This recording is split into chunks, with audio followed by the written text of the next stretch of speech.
Good morning, class 8th. As you know that in your previous video we covered it your chapter number first, and the chapter name is resources. So in our previous video we cover resource, gifts of nature, concept of value addition, and the two major factor which can change substance into a resources. Clear? So today we will talk about the types of resources. Types of resources, there are three types of resources. First of all, natural resources, second one is human made resources, and the third one is human resources. In natural resources, there are categorized into four parts. First of all, basis of origin, second one is basis of development, third one basis of renewability, and the last one is basis of distribution. So in the basis of origin, it is categorized into the two parts, biotic resources and abiotic resources. First of all, we will cover what is the mean of natural resources. After that, we will understand what is the mean of biotic resources and abiotic resources. Clear? What is the mean of natural resources? The natural wealth of our country consisting of land, forest and mineral deposits, water, etcetera is called natural resources. वो सारी चीजें जो हमें nature provide करता है, nature देता है अपने कंट्री को या अपने वर्ल्ड को. वर्ल्ड भी मेंशन कर सकते हो आप यहाँ पे. The natural wealth of our country consisting of land, forest, mineral deposit and water is called natural resources. वो सारी चीजें जो हमें नेचर प्रोवाइड करता है, चाहे उसमें लैंड हो, फॉरेस्ट हो, मिनरल्स हो या वाटर हो, that is called natural resources. और आप इसमें भी अपनी लैंग्वेज में भी कर सकते हो अप्लाई उसे. The thing, the material all available in our environment which provided by nature. ठीक है, बहुत इजी लैंग्वेज में बनाकर लिख सकते हो. द मटीरियल या the all material available in our environment which provided by nature is called natural resources. So the basis of origin, according to the basis of origin, it is categorized into two parts, biotic resources and abiotic resources.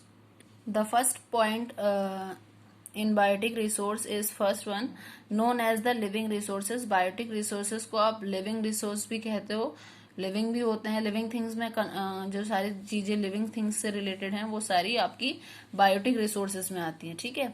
Second one is plants, animal, forest, agriculture crops. These are the example of biotic resource. आपको पता है कि plants हो, animals हो, trees हो, agriculture हो, forest हो, ये सारे में क्या है, हम मानते हैं दीज आर लिविंग थिंग्स. ये सारी की सारी लिविंग थिंग्स हैं, इनमें जान होती है.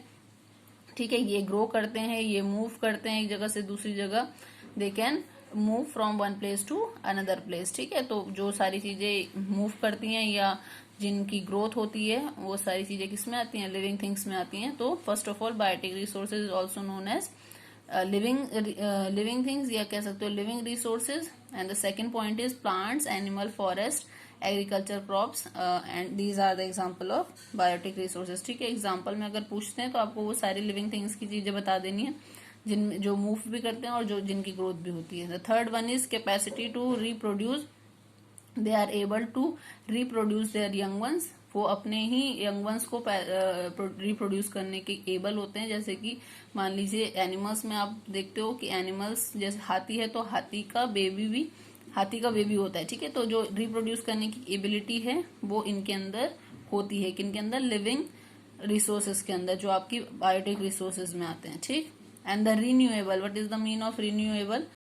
रिन्यूएबल का मतलब ये है कि आप इनको बहुत जल्दी तो नहीं, लेकिन इनको एक टाइम पीरियड के बाद आप यूज कर सकते हो. मान लीजिए एनिमल्स हैं, फॉरेस्ट है, एग्रीकल्चर क्रॉप्स है, ट्रीज है, ये हमारे क्या कह सकते हैं, रिन्यूएबल चीजें बहुत जल्दी रिन्यू हो सकती हैं, बहुत जल्दी इन्हें फुलफिल किया जा सकता है, बहुत जल्दी इनको काम में लाया जा सकता है. ठीक है. लेकिन बहुत सारी चीजें होती है जो हमारे कंट्रोल में नहीं है, जो नॉन रिन्यूएबल थिंग्स होती हैं.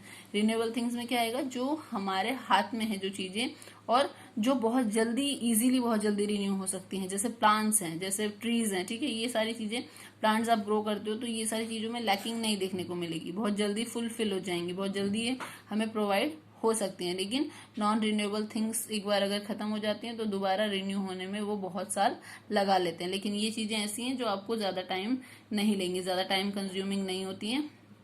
अगर हमें नीड है तो हम दोबारा इनका यूज कर सकते हैं। ठीक, the next one is abiotic resources. First point is abiotic resources और also known as the non living elements. इसमें लिविंग थिंग्स थे, तो biotic resources is included in living resources और abiotic resources is included the non living elements. इसमें non living elements आएंगे। Non living elements means land, water, air and minerals, मतलब जिसमें आपको ना जो आपको लगे कि जो नॉन लिविंग थिंग्स हैं। ठीक है, जैसे कि लैंड में कोई आपको नहीं दिखेगा, वो नॉन लिविंग थिंग है। वाटर नॉन लिविंग थिंग है, एयर नॉन लिविंग थिंग है, मिनरल्स नॉन लिविंग थिंग है, ना वो ग्रो करते हैं और ना वो मूव करते हैं। ठीक है, next one, their usefulness depends upon their value and accessibility. अब अबायोटिक रिसोर्सेज की जो यूजफुलनेस है, उसकी जो यूज है, वो डिपेंड करता है दो चीजों पे। एक होता है उसकी value and second one is accessibility. Accessibility means उसकी पहुंच, हम कितनी जल्दी उस तक पहुंच जाते हैं। Example water. वाटर क्या है? वाटर हम क्यों इतना मिसयूज करते हैं उसका मिसयूज ही हम इसलिए करते हैं क्योंकि सबसे पहले तो उसका यूज बहुत ज्यादा है, लेकिन ह्यूमन बींग उसका मिसयूज ज्यादा कर लेते हैं। चलो, यूज ज्यादा है, उसके बाद वो वैल्यूएबल भी है। ठीक है, वैल्यूएबल क्यों है? क्योंकि उसकी एक लिमिटेड क्वांटिटी है जो हमारे पीने लायक है। 1% हमारे पास वाटर है जो पीने लायक है, बाकी 99% द सॉल्टी वाटर। ठीक है, जो 99% है वो सॉल्टी वाटर है हमारे पास, खारा पानी जिसे हम बोलते हैं।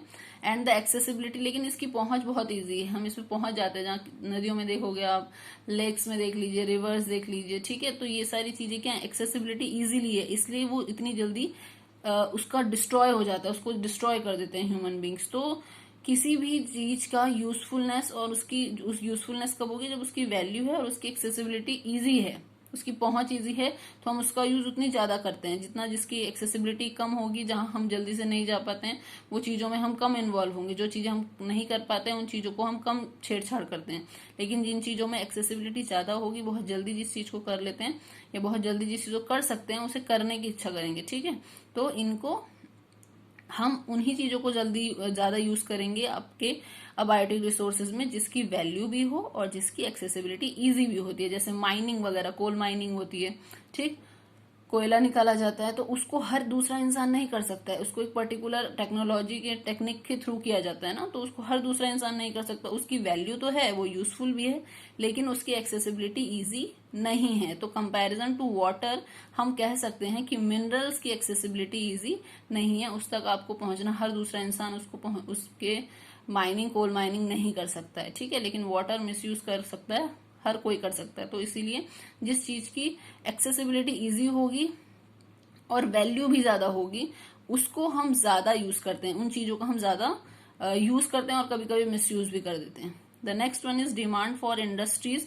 देखो, वाटर, लैंड, एयर और मिनरल्स, इन सबकी डिमांड है। विदाउट ये जो आपके एग्जांपल ऑफ अबायोटिक रिसोर्सेज, इनके बिना इंडस्ट्री का वर्क करना बहुत मुश्किल है। लैंड चाहिए ही आपको इंडस्ट्री बेस्ड वर्क के लिए।